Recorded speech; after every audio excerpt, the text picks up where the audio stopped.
all specifications and requirements of the approved plan shall be met. 11, the book and page reference to the restrictive covenants filed with the county clerk and recorder shall be indicated on the face of the final plat. In addition, restrictive covenants revocable or alterable only with the consent of the Board of County Commissioners shall be placed upon the property and shall provide for the following. A, notification of the potential health risk from radon concentrations and that such risk can be evaluated through soil tests and mitigated through radon abatement techniques incorporated into structures. B, a notification that all dwelling units within the subdivision should be constructed to specifications which meet or exceed equivalent provisions in the applicable state building code for this seismic zone, which is Zone 3. C, notification of the potential degradation of existing emergency services due to the potential for growth in a rural area. D, any additional replacement or relocated utility lines shall be installed underground in accordance with county subdivision regulations unless otherwise determined by the utility provided. E, a no access restriction along US Highway 287 and the Montana Rail Link right-of-way with the exception of the approach onto Highway 287 for the internal access road. F, any exterior lighting shall be directed downward to minimize visibility beyond the property line. G, the International Dark Sky Program, Firewise Design Standards, and Water Conservation Landscaping Design shall be included in the restrictive covenants. H, notification of the presence of egg operations in the vicinity. I, a waiver of the right to protest to join a special district for the purpose of providing community water and or wastewater treatment system improvements and or maintenance. J, a restrictive covenant binding the landowner, any heirs, successors, and assigns, and all future owners of property within the subdivision, agreeing therein to hold Broadwater County harmless and indemnify Broadwater County from all claims, demands, obligations, suits, causes of action, damages, and liability, including the county's costs and attorney's fees, arising in any manner whatsoever out of or relating to the existence, use, operation, repair, and or maintenance of the following. Subitem 1, earthquake fault zone and any seismic activity, and 2, water availability. K, each lot shall be maintained in a clean, attractive, and weed-free manner. Noxious weeds must be pulled, sprayed, or cut prior to seed maturity. L, a prohibition of the storage of foods, garbage, or continuous feeding of domestic pets outdoors or other activities that creates an attractive nuisance for wildlife species. Hay or alfalfa storage and feeding are not prohibited where livestock are permitted. M, lots shall only allow for livestock if a small acreage livestock management plan is reviewed and approved by the county extension agent and submitted to the county. Each lot owner shall be required to create and adhere to their own livestock management plan. N, all cats and dogs must be restrained, penned, or otherwise under the control of their owner at all times. O, address numbers shall be clearly marked at the driveway entrance to each lot and be easily identified from the road. 12. Prior to filing the final plat, the following improvements shall be installed or otherwise guaranteed. A, roads. B, any necessary improvements required by the stormwater drainage plan, weed management plan, fire protection plan, or approach permit. C, utilities abutting and available to each lot. Electrical and telephone shall be underground. D, road identification signs and traffic signs. If said improvements are not installed prior to final plat, then the applicant shall enter into a written subdivision improvements agreement with Broadwater County, guaranteeing the construction and installation of such improvements, and shall provide an acceptable financial security guarantee in accordance with county subdivision regulations. 13, prior to filing the final plat, the applicant shall A, provide proof that all taxes and special assessments assessed and levied on the property are paid for the current tax year, including any past delinquencies, and B, provide documentation, an abstract of title or platting certificate showing that the applicant is the lawful owner of the property with the apparent authority to subdivide the same, showing the names of lien holders or claimants of record and the written consent to the subdivision by the owners of the land, if other than the applicant, and any lien holders or claimants of record against the land. The applicant is financially responsible for actual outside engineering, consulting, professional and or contracted service fees, etc., at the sole discretion of the county for additional review and or final plat approval of the proposed subdivision. Preliminary plat approval of the Lake Vista subsequent minor subdivision shall be enforced for 3 calendar years.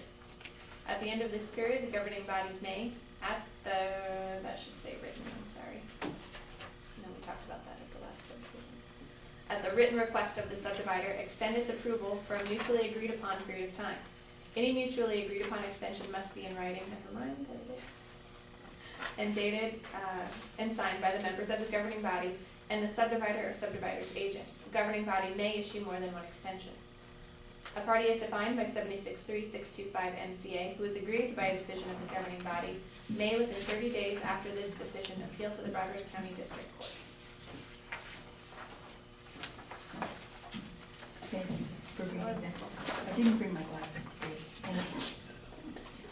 I am helpless, so I'll have to read it.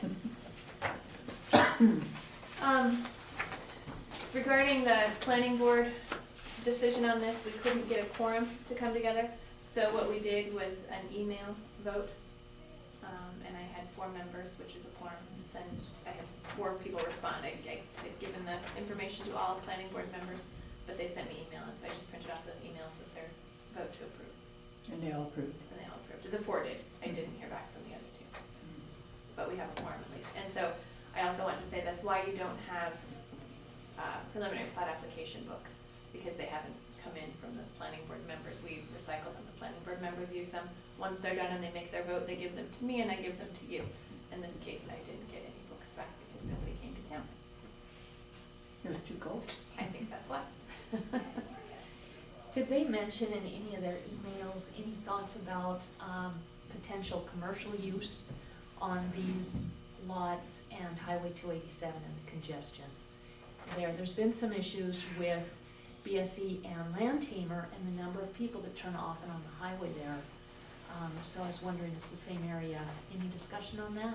No, ma'am. In fact, there currently are 2 approved highway approach permits, one here and one approximately here. So part of their design originally included coming up like this and coming to this road, but the applicant and Bernadette are in the process of consolidating those approaches, which I think MDT would be happy to have 1 approach instead of 2 on this property. So I guess in essence, yes, there was discussion about that, the approach and how does MDT view it, but they've already got 2 approaches here. They're just going to be eliminating 1. It just seems like eventually they're probably going to have to build a train lane there, the MDT will, with all of that traffic, but no, I guess specific commercial Yeah, so for businesses the highway weren't. department, when they Yeah. redo the highway. There was no discussion on, specific, how that's going to affect the congestion or the stopping and going there on the highway. Okay. At these commercial lots.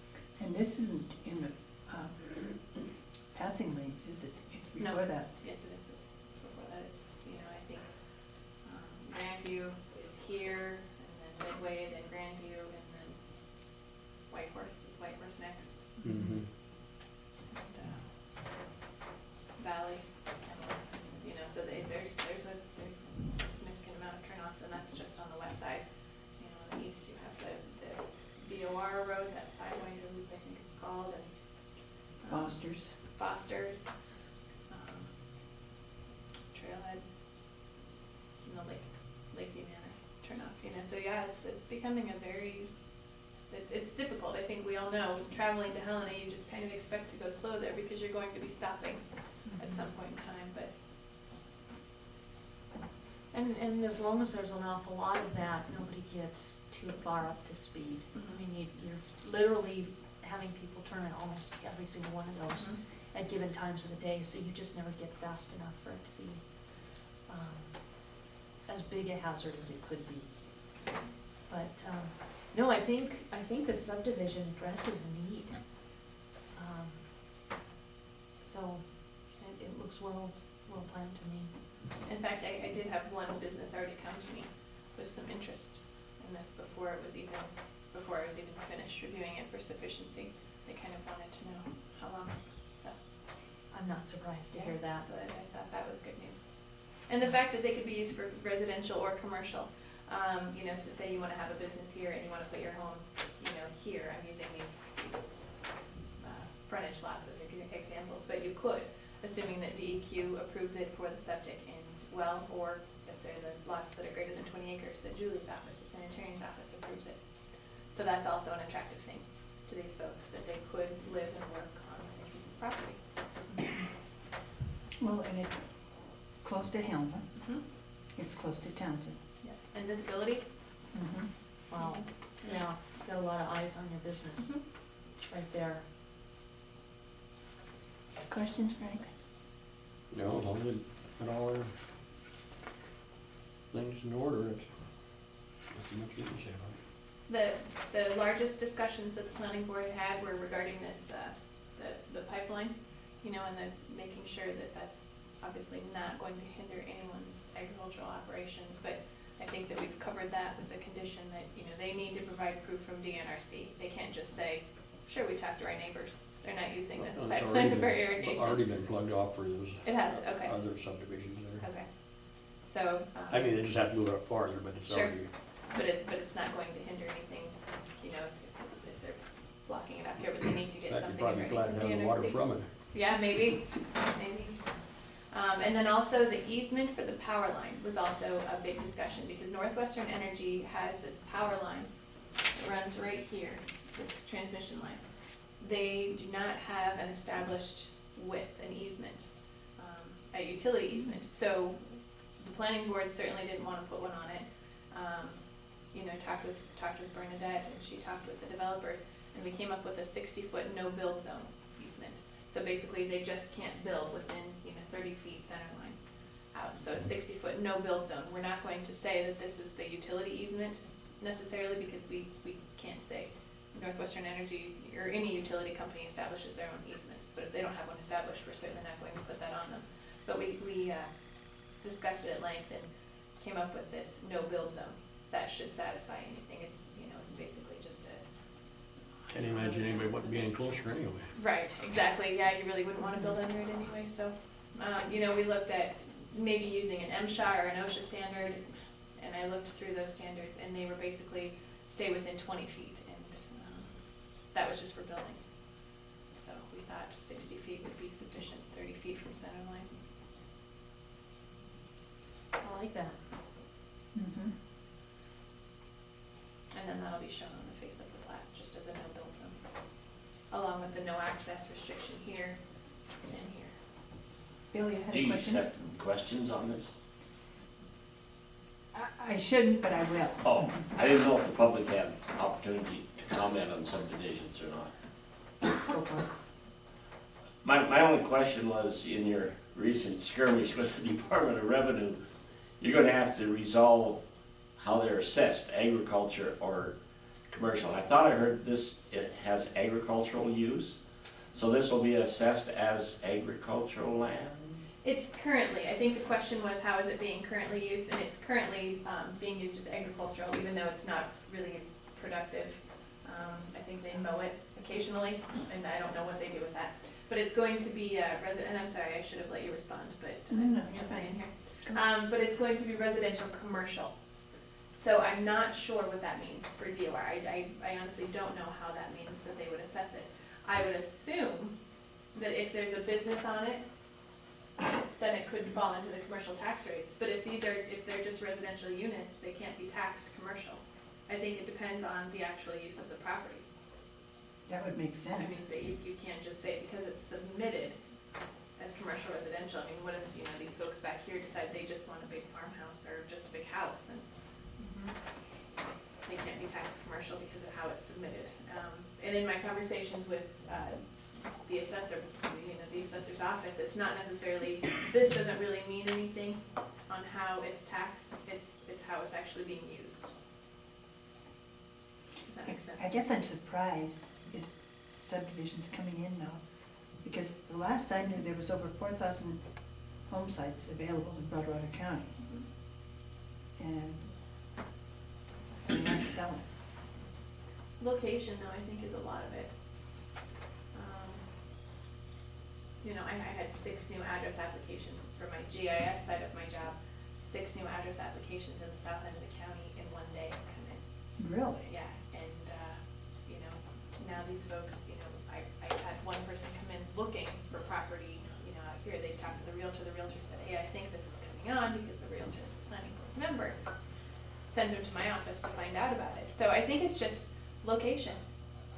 Literally, I mean, the people that are looking for property in this area certainly aren't looking for it in the south end of the county where we have an abundance of lots. The people in the south end of the county aren't looking for large commercial property or any kind of property in this area of the county. So I think it just depends on the location. And I don't think there's a lot of lots like this. There are some in the southern end of the county, but I don't think there are many. There really aren't of North this of size. Townsend. And how many acres are there? This is 90. No, This is- each lot. Oh, 18 roughly to 15 to 20. 20, just under 15. I think the smallest is 14.92, so 15 15 to 20 acres. John? How was the properties that was already subdivided before, on what rate was it taxed? As subdivision or is just You know, I don't know. agricultural? I don't know. I don't look at the taxation as part of my review. That's not one of the criteria for reviewing a subdivision. is to You know, determine it's how interesting taxed. how it fits Right. what all of the other things are happening. How can we find that out? I would suggest you ask Tracy or Jen. Or even go to the cadastral website and then it would tell you what their tax code is. Thanks. You're welcome. I will move that we grant preliminary approval of the Lake Vista minor subdivision. Yeah, as long as they met all the requirements. Looks to me like they have. It's moved and seconded then that we grant preliminary approval to the subdivision Lake Vista Estates. All in favor say aye. Opposed the same. Motion carried. Thank you very much.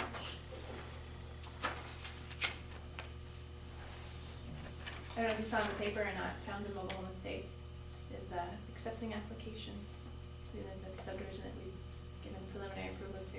They're, preliminary applications, obviously they're not going to move in, but DEQ has already approved it, so that one we should be getting that back Is that within the a one? reasonable time. The mobile home park. Right now. Mhm. Oh, Yeah. sorry, Ann. I know they've still got road work to do, obviously, and, some groundwork, but. So, that'll be interesting to see. Again, a whole different kind of development. Mobile home park or, a small commercial residential, ranchette style property versus, 5-acre piece somewhere else, so. Yeah, Well, thank you, my dear. well, you're welcome, thank you.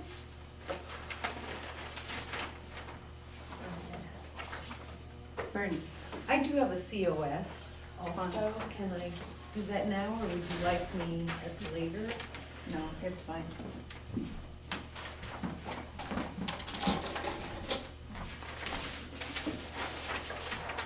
This is a boundary location in the southern part of the county, right on the Broadwater Jefferson County line, with Dale Price, lands of Dale Price. And this portion here is owned by the Greens, Gary Green. And there's an existing fence line that isn't right on the section line. So they're doing, and plus Greens wanted a little extra property behind their house for a hayfield or something, I'm not sure exactly, but. So it's just a boundary relocation to put Greens property on the fence line and include the extra yard space. It looks funny, doesn't it? Mhm. Yeah. I believe there's a corral or something there that they wanted. So, and this property, because this is the county line, his property will be in both counties. And so this is also, has gone through Jefferson County's review process, Ah, and it'll be filed in both counties. okay. Questions? No? And there's kind of a blow up of what that, because it goes from nothing to nothing and kind of just gets further and further away from the section line, so they can just hold the fence. Questions? Nope, I'll move that, unless it's too early, I'll move that we support the boundary relocation. For Price and Green? For Price and Green, thank you. Second. It's a moved and seconded that grant preliminary approval. No, I'm sorry. Boundary relocation between Green and Price. All in favor say aye. Opposed the same. Motion carried. And I apologize that you're not on the agenda. I missed something else too, so I will get that back on at 11:45. But you are under items of discussion, action, maybe on signature, so we're good to go. Right, that's why I was assuming that it would be okay, but I didn't know what time. Yeah, sorry about that. No problem.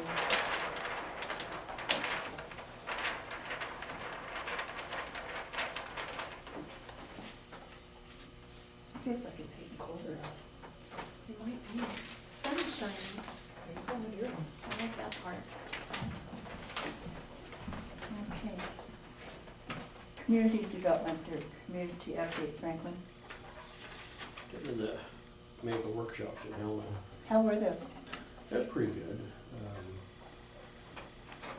Some groups, some need a little much to get out of it, I mean, but it was okay. In good turnout? Yeah, quite a few there. Good. Laura? This is the one that dealt with budget, right? It didn't have too much on the budget. Well, part of, like that, if you really get bonds, a whole bunch of stuff like that, then like one guy got up and said, if you're gonna be getting some bonds, you'll be talking with a bond person anyway, so that, stuff like that was, wasn't too important. I wish they'd put more time on the budget than we When we went, there was the biggest share of it on that. did on the budget. Mm-hmm. It sounds like they're gonna have another one towards spring, for a full day or day and a half. Oh, really? Maybe so they're limited budget, closer to budget time. It sounds like, yeah. Good. That's the plan. Laura? I went to the Madison, Missouri River Fund meeting, and was elected a board member of that. The whole board meets once a year, at the beginning of December, but there are quite a few subcommittees. And I will be on the financial subcommittee. But basically the money is a lot like the Canyon Ferry Trust or the Broadwater Trust, in that it comes from the dams that were owned by PPL, which are now in the process of being taken over by Northwestern Energy. And a certain amount of the profits from the sale of the power that's generated from those dams goes into a fund. And then there's different projects that are applied for that money. And so that's what we did, is we awarded those projects. And what example of projects? There were a lot of them it spans from Hebgen Lake all the way to Great Falls, and it's along the Madison, Missouri River. An area that's closest to a PPL dam gets a large match from PPL, so they can get a little bit more money for projects. But it was the historic campground at Three Forks, paving for the parking lot, the paving of the new trails that went in there, building of the bridge that's there just outside of Three Forks. That was all funded from this. Erosion control and the trail that leads up to Man Gulch at the Gates of the Mountains was funded. We funded, I think, 12 projects, but it was trails, erosion control, docks, parking lots, biking trails, that kind of thing. Heavy on the recreation, just like those other trusts. And then had a Board of Crime Control meeting. We have our big meeting on Friday. This coming Friday? This coming Friday, yeah. So that'll be all day in Helena. And there was a lot of questions last week about what MBAC does, what CDBG is, and there was a public meeting Wednesday night, I think, and none of the people who had the questions were there. It was a great opportunity, and so most of the people who were there knew about CDBG, had been involved in different aspects of economic development in BCDC and Chamber of Commerce. So there were ideas thrown around, so it was a really good meeting. But those were the most questions. I wish they had been there to get the answers. And then the last one is a large predator working group with MACO put together a meeting with FWP on Monday. And Elaine and I both went to that. And it was excellent. It was a very good meeting. It was at the request of county commissioners to open the conversation lines between counties and FWP. And Broadwater County was represented as one of 6 counties, and county commissioners from the region were all there. And there, I will just expand a little bit farther on that. Like Laura said, it was county commissioners and then FWP, lots of FWP, pardon me. And they told us what they've been doing and what they're hoping to do, even as far as discussing changing the fishing, or the hunting opening days. So, I mean, they just hit everything, including wolves, on down the line. So it was a very good meeting. A little cold, but it was good. Yeah. Okay, I have one more. yes, ma'am. The State Board of County Printing was this morning, and why I Mhm. ducked out of our meeting. There will be changes proposed and a comment period. And truly, this is something that will affect you. But the changes are to the administrative rule regarding the font size used in legal ads for counties. The proposal is there will no longer be 6 or 7 font, 8 is the smallest. And then the other thing is a proposal for an increase in the fees for legal ads from $11 to $12 is the maximum. And for the second, the name escapes me, what is the measurement, 140? Folio, the second folio will go from $9 to $10. This will have to go through the Secretary of State, public comment, and it was a divided vote of the board, but the majority did vote for these increases, and so that will be coming to the public over the next 6 months. And how many are on that board? It's made up of 5 people, 2 county commissioners, myself and Carol Brooker from Sanders, and 2 representatives of the Montana Newspaper Association, and then 1 citizen at large, and it is governor appointed. So, I've been on the board since I first became a commissioner, and this was the first meeting we'd ever had. Oh my gracious. Yeah, so it's light duty. It's very light duty. Yeah, Anything else? no, not for the community update, thank you. Franklin, anything I'll else? let you do it. Okay. And I got a letter from Rocky Mountain. They decided to cancel the December meeting because of the holidays, so They're fast approaching, too fast, faster than I'm ready for. no kidding. Okay. Do we want to do the last one? Yeah. Just real quick, this is mostly for you guys, and I'm hoping to get some action from the board. This was something I didn't know that we could do as commissioners. At this point, had I known, this would have been proposed much sooner, so it's part of the learning curve. But there's something the citizens need to know, and MCA 2-9-305 is immunization, defense, and indemnification of employees. Sub 1, purpose of this section to provide for the immunization, defense, and indemnification of public officers and employees civilly sued for their actions taken within the course and scope of their employment. Sub 2 says in any non-criminal action brought against any employee of a county for a negligent act, error, or omission committed while acting within the course and scope of the employee's office or employment, the governmental entity employer shall defend the action on behalf of the employee and indemnify the employee. So this is pertaining to the current lawsuit filed against Broadwater County, naming Elaine and I. There's 2 remedies that are being requested. One is to bring back 1 employee of the 2 that was placed on paid administrative leave in June, and the other is to gain attorney fees. So first of all, for the 1 employee, there was a follow-up meeting and a vote held in August that affirmed the emergency action taken by the commission chair. This was not part of the lawsuit, so it stands. So there is no remedy here. The question really is the potential financial fraud against Broadwater County an emergency? And what part with the missing documents that led up to that play in bringing about a sense of emergency? And that's kind of where we're at on that. But regardless of a decision with the lawsuit, the August meeting of the commissioners that affirmed the decision stands separate. So the second remedy that's requested is the attorney fees, and that is questionable. For a public employee sued, the answer is clear. I just read the statute.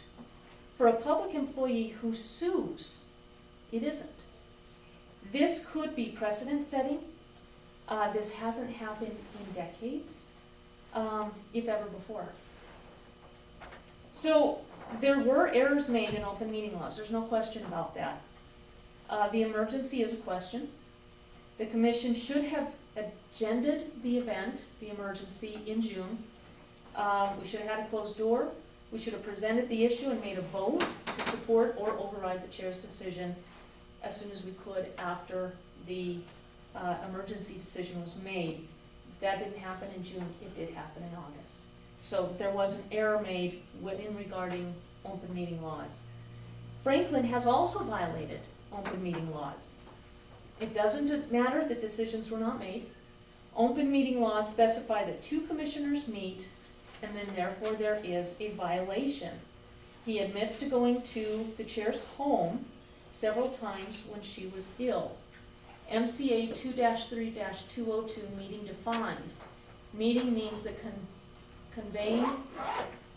convening of a quorum of the constituent membership of a public agency to hear, discuss, or act upon a matter over which the agency has supervision, control, jurisdiction, or advisory power. So my suggestion is, and the reason it's on the agenda is so that we can act, I suggest we drop it all. Currently, there are letters going back and forth between the different attorneys. It's costing money, and it's costing taxpayers, you guys, us guys collectively, money that could be spent in other ways, a whole lot more wisely. This lawsuit is feeding the distrust and the hostility, and we saw another glimpse of that first thing this morning. We need to get back as a commission, working together as a team.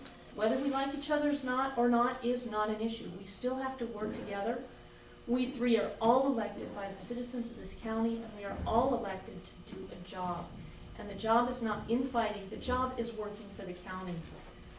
All sides made errors regarding open meeting laws. We need to admit those errors. We need to realize that not a single one of us acted maliciously. We need to vow not to repeat those mistakes and to learn from them. So, based on the fact that all 3 of us violated open meeting laws, based on the cost so far topping $8,000 for one attorney's fees alone, based on MCA 2-9-305, in which taxpayers could be on the hook for both attorneys' fees, we don't know at this point, based on the fact that the money could and should be put to much better use, I propose an olive branch. Franklin, I propose we make a unanimous vote today to end this lawsuit today. Both sides call our attorneys and tell them that as of 5 we are finished, and the county will cover all legal fees for both sides to date, as of today. Franklin, I'm not making a decision now. I didn't sue the county. I sued 2 individuals. And as far as attorney fees, I've paid all my attorney fees. And in light of all these pending investigations and everything, which there'll probably volumes come out of it, I'm not going to comment anymore at this point. So just stay tuned, I guess, for right now. All right, I am going to move that we move forward with dropping the lawsuit and getting back to doing the people's business. I agree with that. However, it's gonna take all 3 of us to do it. It is, It but isn't gonna just be 1 or 2. I agree, and I know we can do nothing, but I still want to vote on the record. All right. Franklin, thoughts? I'm not making any more comments, like I said, from these previous investigations that are going on. I will second the motion. It's moved and seconded then that we drop all lawsuits, extend the olive branch, and get back to taking care of the business of the people of Broadwater County. All in favor say aye. Aye. I'd like to add, we have been taking care of the business. Not like we should be. As those opposed? Are you abstaining or Yeah. Franklin? You're grounds that it'd be transparency and common sense on all the issues, and that's what I'm sticking to. Okay, I have nothing else, Madam Chair. Thank you very much for allowing me time. you betcha. Okay. Elaine, can we comment on just what was just said and done? You talk about an olive branch. What are y'all gonna do with Bill and, what's her name? Natalie? Natalie? What are you gonna do with them? Leave them just collecting money forever and ever and ever? No, Look at that we can't liability. touch that, John, because there's an ongoing What if you just investigation. put them back to work? We can't, To me, it's simple. yeah. In the real world, it would be, but in the world of government, it's not, All right, so we thanks, Al. cannot. I'm glad you got it, not me. If not, we're adjourned. I don't know.